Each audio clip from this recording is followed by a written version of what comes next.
UP उपचुनाव में बसपा की करारी हार, मायावती को करारा झटका। अर्श से फर्श पर आई बसपा से मतदाताओं का मोह हुआ भंग। दलित राजनीति में मायावती की पकड़ लगातार हो रही कमजोर। यूपी में मायावती का विकल्प बनने की तैयारी में है चंद्रशेखर आजाद। क्या राजनीति में बसपा सुप्रीमो मायावती के पुराने दिन लौट पाएंगे? बहुजन समाज पार्टी के सितारे लगातार गर्दिश में चल रहे हैं। हर चुनाव में बसपा उम्मीदवार तीसरे नंबर पर ही रहते हैं। पिछले कई चुनावों में बसपा के कोई भी प्रत्याशी दूसरे नंबर पर अपनी जगह नहीं बना पाए।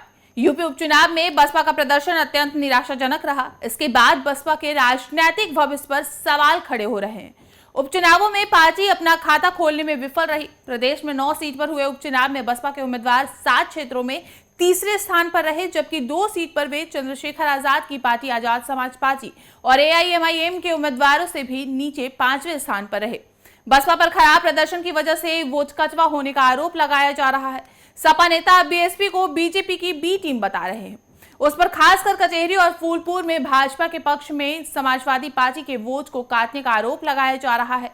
बहुजन समाज पार्टी को इस उपचुनाव में सीट भी नहीं मिली और वोट प्रतिशत भी धड़ाम हो गया। हालत यह है कि उपचुनाव में बसपा के उम्मीदवार ने जो वोट पाए हैं वो अपने बलबूते पर पाए हैं। बसपा के शीर्ष नेतृत्व से कुछ खास मदद नहीं मिली।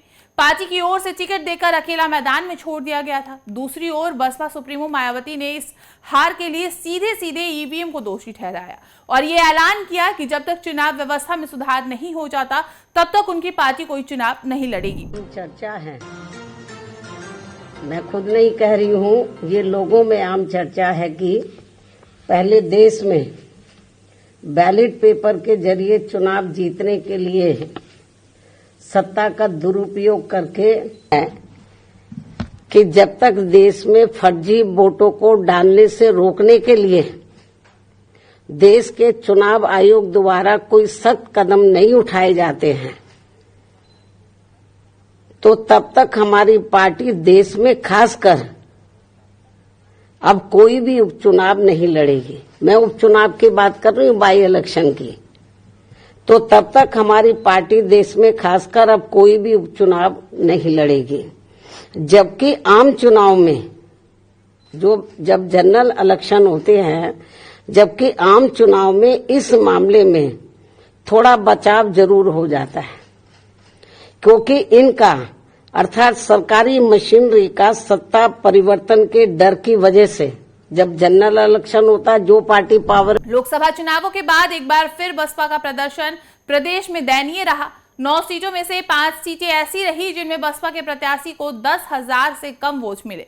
इन चुनावों में लोकसभा चुनाव में बहुजन समाज पार्टी से नगीना सीट को छीनने वाली आजाद समाज पार्टी ने एक बार फिर अपनी मजबूत दावेदारी पेश की है। उपचुनाव में बसपा की सियासी जमीन खिसकने का आलम कुछ ऐसा रहा कि मीरापुर और कुंदरकी में उसके प्रत्याशियों से ज्यादा आजाद समाज पार्टी और ऑल इंडिया मजलिस-ए-इत्तेहादुल मुस्लिम यानी एआईएमआईएम ने वोटरों के दिल में जगह बना ली। बसपा के मुकाबले आजाद समाज पार्टी ने अपना दम दिखाया तो एआईएमआईएम ने भी यूपी में अपने पैर जमाए हैं। वास्तव में अब चंद्रशेखर यूपी में मायावती का विकल्प बनने की तैयारी में है। चंद्रशेखर की जिस तरह से दलितों में पकड़ मजबूत हो रही है, उससे आने वाले दिनों में मायावती के राजनीतिक भविष्य के लिए बड़ा खतरा है। बसपा के बड़े नेताओं के मुकाबले चंद्रशेखर आजाद की सक्रियता दलित वोटरों को रास आ रही है। वहीं मुस्लिम के मुद्दों पर भी उनकी मुखरता उनकी लोकप्रियता में इजाफा कर रही है। बसपा का मतों के मामले में सबसे खराब प्रदर्शन कुंदरकी में रहा, जहां पार्टी उम्मीदवार को मात्र 1099 मत मिले। भाजपा के रामवीर सिंह ने अपने निकटतम प्रतिद्वंदी समाजवादी पार्टी के मोहम्मद रिजवान को 1,44,791 मतों के बड़े अंतर से हराकर कुंदरकी विधानसभा सीट जीती। कुंदरकी और मीरापुर में उसके उम्मीदवार जमानत तक नहीं बचा सके। वहीं कचहरी और मझवा में भी उनके उम्मीदवारों ने लगभग 18.5 और 17.5% मतदान हासिल कर पाए।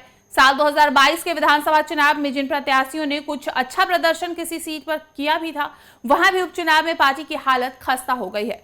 हर सीट पर पार्टी का मत प्रतिशत घटा रही है। कई ऐसी सीट है सामने आई है जहां पर 2022 के विधानसभा चुनाव और 2024 के लोकसभा चुनाव से बेहतर मत प्रतिशत किसी प्रत्याशी का सामने आया हो। बहुजन समाज पार्टी ने साल 2022 के विधानसभा चुनाव में 403 सीटों पर चुनाव लड़ा था, लेकिन एक सीट जीतने में कामयाब हो पाई थी। बलिया के रसड़ा विधानसभा सीट से इकलौते विधायक चुने गए थे। लोकसभा चुनाव में 79 सीटों पर लड़ने वाली बसपा को 9.39% वोट मिले थे। 2022 से शुरू हुआ बसपा का पतन उपचुनाव में भी जारी रहा। उपचुनाव की खास बात यह रही कि मायावती खुद भी प्रचार करने जमीन पर नहीं उतरी और न ही बसपा का कोई बड़ा नेता उपचुनाव के लिए प्रचार में देखा। हम हैं देश के दिल, उत्तर प्रदेश की धड़कन, उत्तर प्रदेश टाइम्स।